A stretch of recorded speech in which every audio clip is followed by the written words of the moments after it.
Ayan ako, isang magandang araw po sa lahat. Magandang araw po sa inyong lahat. Hello. So mayroon na lang tayong konting tutorial para sa ating ginagawa araw-araw. Ituturo ko po sa inyo kung paano pabago ng boses. Ayan, okay, so ganito lang po yung ginagawa natin. Delete.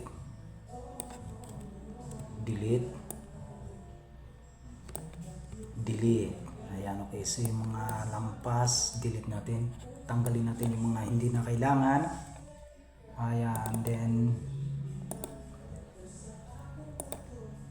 normalize. I-normalize po natin. Adi kayo mga 70 po.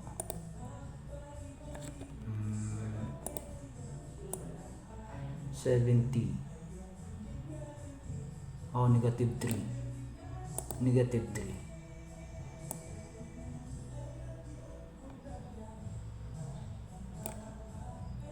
Ayan, okay, so negative 3 siya.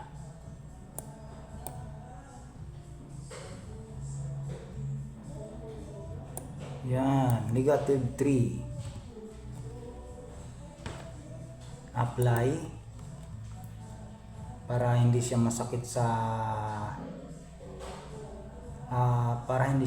pakinggan sa radyo. Okay, ganito na po yan. Then pakinggan po natin. Unwind.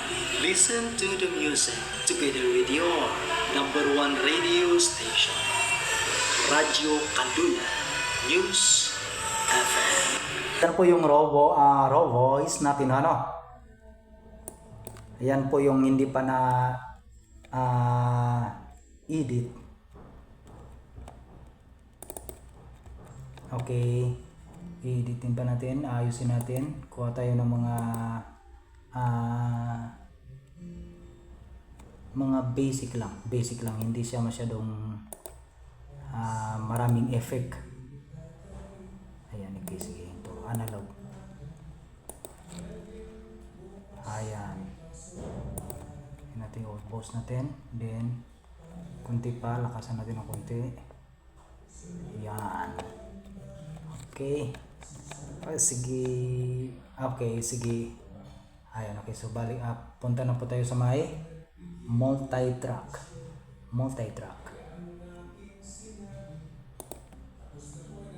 Yan, ito na po yung nagawa natin. Sa mga gusto magpaturo, tuturuan ko po kayo ng libre.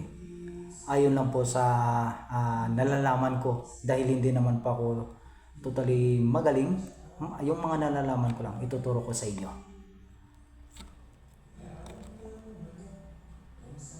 Para hindi naman lahat gusto nito, sa may gusto lang po sa kung sino may gusto, ayan ako, kung sinong gusto magpaturo, tuturuan ko po kayo ng libre.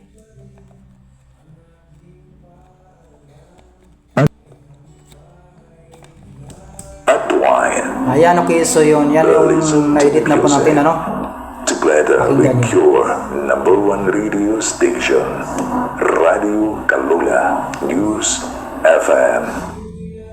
Ulitin natin. Listen to the music. Together with your number one radio station, Radio Kalula News FM. Oh, di ba?